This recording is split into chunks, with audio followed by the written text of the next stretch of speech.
Friends, welcome to my new video. आपका स्वागत है। वाली 630 में आज हम आपके लिए लेकर आए हैं बायो-सैवर्ट का नियम प्रूव करना है, वो भी हम आपको 10 मिनट में बायो-सैवर्ट का नियम प्रूव करेंगे। ठीक है, तो चलिए वीडियो लंबी स्टार्ट करते हैं, लंबी ना हो।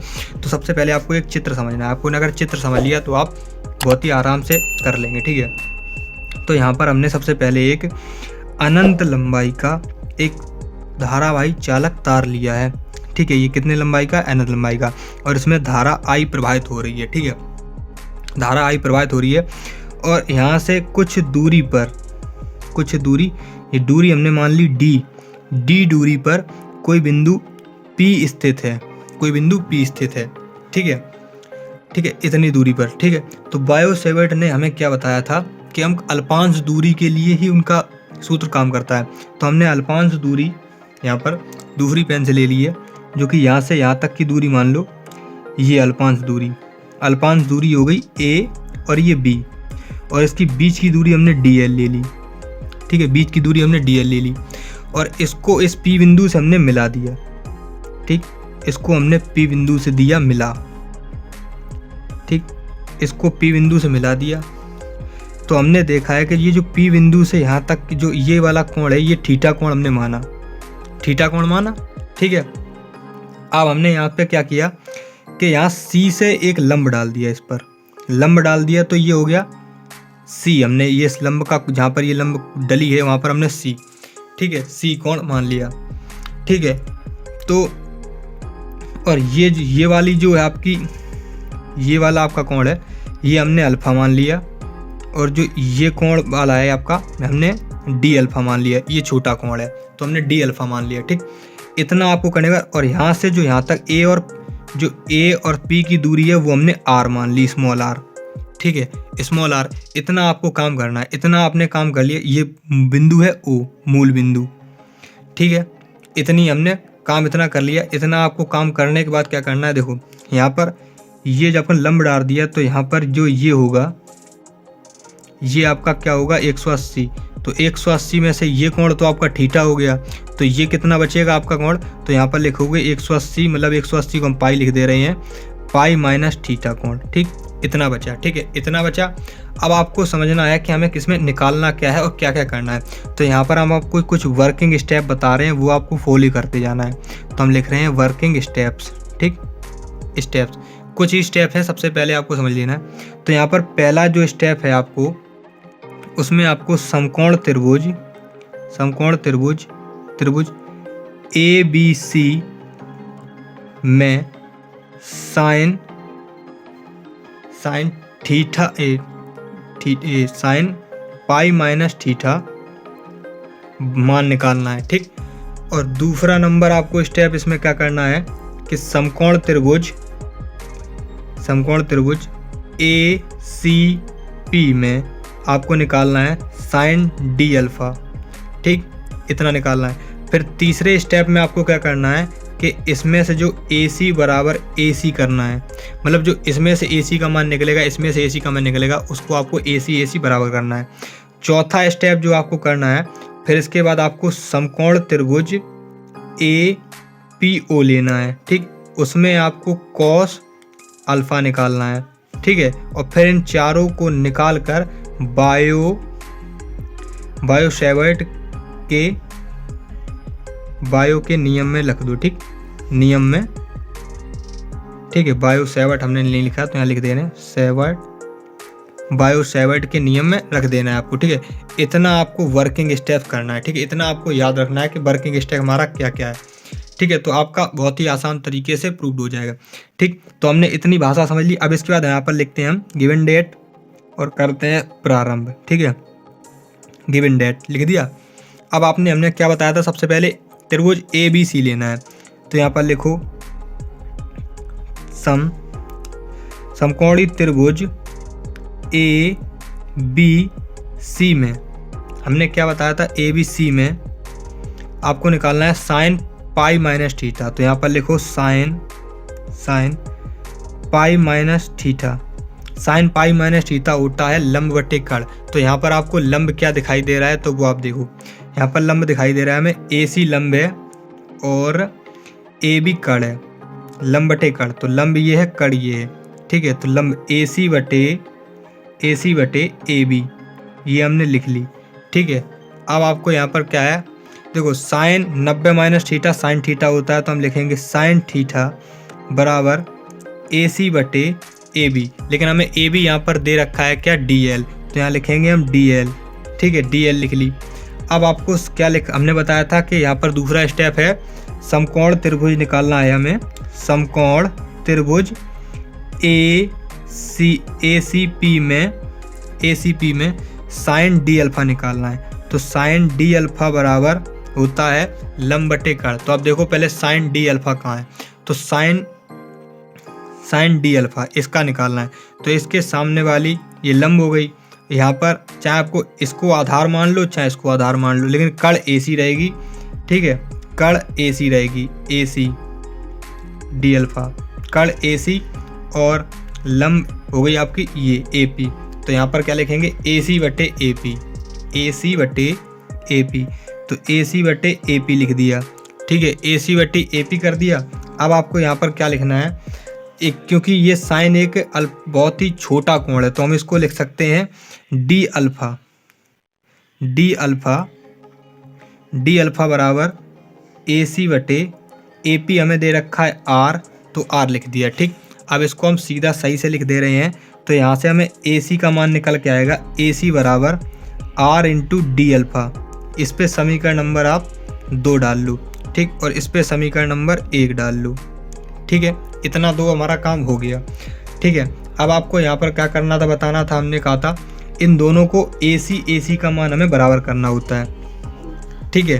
तो यहाँ पर हमने AC का मान यहाँ नहीं निकाला है, तो वो हम निकाल लेते हैं। AC का मान यहाँ देखो आएगा AC बराबर DL इंटू साइन थीटा, ठीक, ये आपका समीकरण नंबर 1 बनेगा, ठीक है।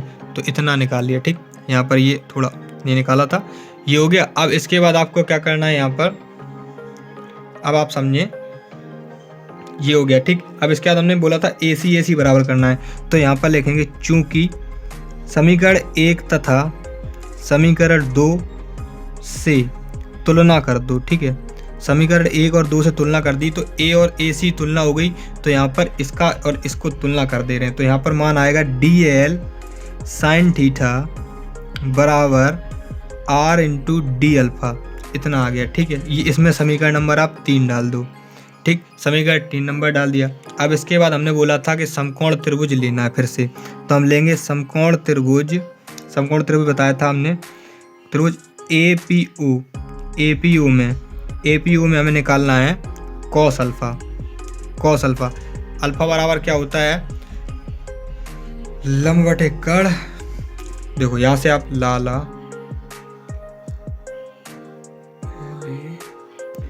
तो साइन कॉस अल्फा होता है आधार बटे कड़, तो यहाँ पर आपको देखना है कॉस अल्फा क्या निकाला था, कॉस अल्फा इसका, तो आधार बटे कड़, यहाँ पर देखो आधार हो जाएगी आपकी OP हो जाएगी, आधार हो गई OP और कड़ हो गया आपका AP, ठीक, AP ये वाला, ठीक है, OP और AP ये हो गया आधार कड़, ठीक है। तो यहाँ पर हम क्या लिखेंगे OP बटे AP, यहाँ पर लिखा हमने OP बटे AP, ठीक है। अब यहाँ पर हमें OP बराबर AP मान दे रखा है, तो यहाँ लिख देंगे कॉस अल्फा बराबर, OP बराबर हमें D रखा है, AP बराबर हमें R देख रखा है, ठीक है। तो यहाँ पर हम 1 बटे R का मान निकालेंगे, क्या निकालेंगे 1 बटा R का मान, तो 1 बटा R का मान निकालिए, यहाँ आ गया कॉस अल्फा बटे D, इस पे समीकरण नंबर आप 4 डाल लो, ठीक। इतना करने के बाद हमने क्या बोला था कि बायो-सैवर्ट के नियम में लिख देना है सब आपको, ठीक है। तो अब आपको यहाँ पर क्या करना है कि लिखना है यहाँ पर बायो-सैवर्ट के नियम से, थोड़ा यहाँ पर कर ले रहे हैं और हम अगली पेज में निकालेंगे, ठीक है। तो यहाँ लिख दे रहे हैं हम पे बायो-सैवर्ट के नियम से, ठीक है, बायो-सैवर्ट के नियम से। तो यहाँ पर क्या लिखेंगे, बायो-सैवर्ट का नियम हमने पढ़ रखा है, DB बराबर mu nought upon 4 pi I DL sine theta बटे आर स्क्वायर। ठीक, इतना पढ़ रखा है। तो यहाँ पर हमें लिखना है इसके बराबर पे सब जो मान हमें दे रखा है। हमने देखो यहाँ पर निकाला है DL, ये निकाला है, इसकी जगह पर रख दूँ तो यहाँ पर लिखा, देखो हम सारे मान लिख दे रहे हैं एक जगह पर। ये DL निकाला है यहाँ पर, और कहाँ गया, पहले एक एक करके मान रखते हैं। म्यू नॉट अपन 4 पाई आई अलग कर लो, यहाँ पर इसकी जगह पर DL लिख दो और आर स्क्वायर। ठीक, इतना कर लिया। अब दोबारा यहाँ पर लिखो म्यू अपॉन 4 पाई और आई सही है, और DL upon R, sorry R और है, तो ये आर से एक आर कट जाएगी तो D अल्फा बराबर एक आर बचेगा। ठीक है, इतना लिख दिया। ठीक है, तो अब आपको यहाँ पर लास्ट में क्या लिखना है, D अल्फा, इसकी जगह पे हमें लिखना है DB बराबर म्यू नॉट अपॉन 4 पाई आई, यहाँ पर हमने लिखना है 1/r। 1/r का मान हमने क्या निकाल रखा है, कॉस अल्फा बटे D, और D अल्फा ये चल रहा है। ठीक है, अब चलते हैं थोड़ा सेकंड पेज पर, वहाँ पर हम आपको थोड़ा सही से बताएंगे इसमें क्या क्या है। आप इसको समीकरण नंबर 5 डाल दो, ये समीकरण 5 हो गया। और जो जो चीज़ हम आपको बता रहे हैं वो आपको कॉपी में नोट करते जाना है, क्योंकि फिर आप देखेंगे उसको एक बार तो आपको रिवाइज हो जाएगा। ठीक है, तो हमने समीकरण नंबर 5 डाल दिया। अब आपको लिखना है, अब आपको चलना है थोड़ा चित्र में। तो चित्र में हमें क्या डिस्कस करनी है, हमने तो ये निकाला है, ये निकला है आपका अल्पांश दूरी के लिए। ठीक है, तो हमें निकालना है, यहाँ पर हमने निकालना है इससे यहाँ से एक, इस पे हमने बिंदु मान ली ये x, और यहाँ बिंदु मान ली हमने y। इसको यहाँ से डॉट डॉट करके यहाँ से मिला दो, इसको डॉट डॉट। ठीक है, ये अब ये हमारा x और y, मतलब यहाँ से थोड़ा बड़ा, मतलब थोड़े बड़े तार के लिए लंबाई के लिए हमें निकालना है सूत्र। ठीक है, थोड़ा सा बड़ा, पहले हमने अल्पांश दूरी के लिए निकाला था, अब थोड़ा सा बड़ा दूरी के लिए निकालेंगे तो क्या निकले। तो यहाँ पर लिखना है आपको, यदि कोण OPY बराबर अल्फा 1 तथा कोण OPX, ठीक, बराबर अल्फा 2 कोण। ठीक है, ये वाली कोण, ये हो गया आपका ये वाला अल्फा 1 और ये होगा अल्फा 2 कोण। ठीक है, अल्फा 1 ये, अल्फा 2, क्योंकि जो हमने थोड़ी तार की लंबाई बढ़ा दी तो हमें उसका सूत्र बढ़ाना पड़ा। तो यहाँ पर आप चालक तार क्या लिखेंगे, चालक तार, तो यहाँ लिखना है आपको चालक XY के कारण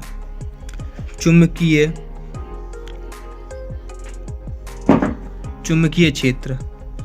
ठीक, अब चुंबकीय क्षेत्र कितना आएगा, तो यहाँ लिख दे रहे हैं हम BXY।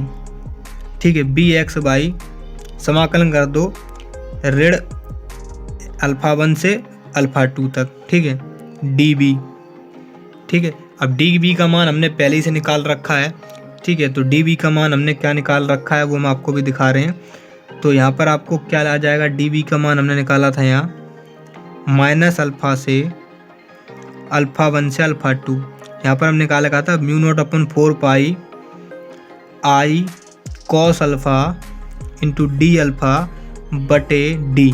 ठीक है, ये हमने निकाला था। देखो ये जो समीकरण नंबर 5 बनाया था इसमें ही देखो आपने DB का मान निकाला था। ठीक है, DB का मान निकाला था, यहाँ से DB का मान निकाला था वो हमने यहाँ पर पुट कर दिया। तो यहाँ लिख सकते हैं आप समीकरण नंबर 5 से, ठीक, DB का मान इतना आप लिख सकते हैं अगर लिखना चाहें तो।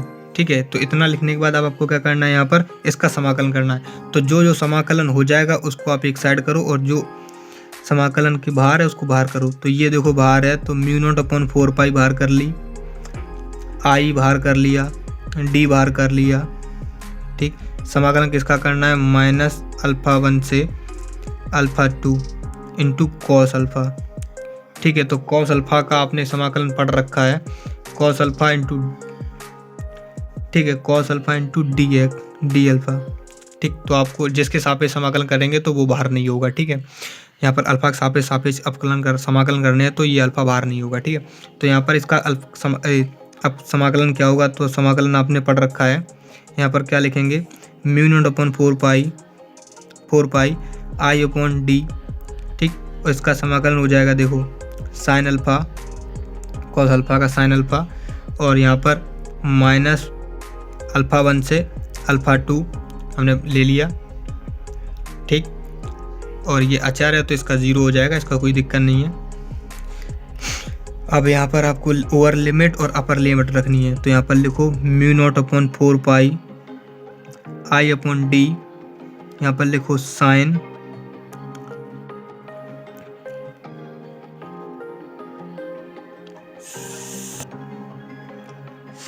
Alpha 2 minus sine minus alpha 1, इतना आ गया, ठीक है। तो यहाँ पर हम लिखेंगे mu nought upon 4 pi I upon D, देखो ये साइन अल्फ़ा से एक साइन अल्फ़ा, तो यहाँ पर ये वाला पहले लिख दे रहे हैं, यहाँ पर हो जाएगा साइन अल्फ़ा 1 प्लस ये माइनस माइनस प्लस हो गया तो साइन अल्फ़ा 2, ठीक, साइन अल्फ़ा 2। इतना करने के बाद आपको क्या करना है, यहाँ पर ये देखो आपका b बराबर एक्स वाई, ये एक्स वाई तार के लिए निकला है, लेकिन हमें क्या चाहिए, अनंत लंबाई के तार के लिए, ठीक है। तो अनंत लंबाई के तार के लिए क्या लिखेंगे, यहाँ पर यहाँ लिख दो अनंत लंबाई के चालक के लिए, तो अल्फ़ा बराबर अल्फ़ा 1 अल्फ़ा 2 बराबर यहाँ पर कर दो 90 अंश, क्योंकि अनंत लंबाई के लिए है तो ये फैल जाएगी, तो ये देखो इतना अनंत लंबाई कितना होगा, 90 अंश के ऊपर चला जाएगा, ठीक है। तो 90 अंश हो जाएगा, तो यहाँ पर b बराबर mu nought upon 4 pi I into D sine 90 plus sine 90, ठीक है। ये कितना हो गया, साइन 90 प्लस साइन 90। तो b बराबर आप क्या लिखेंगे, mu nought upon 4 pi I into D 90 का मान 1 प्लस 1 बराबर 2 हो गया। तो आपका फाइनल इक्वेशन क्या बन के आया, b बराबर म्यू नॉट अपॉन 4 पाई 2i अपॉन डी, ये होता है आपका अनंत लंबाई के लिए चालक तार का समीकरण। यही होता है आपका बायो सेवरेंट का नियम प्रूव। अगर वीडियो अच्छी लगी तो वीडियो लाइक करें, चैनल सब्सक्राइब करें। मिलते हैं नेक्स्ट वीडियो के साथ।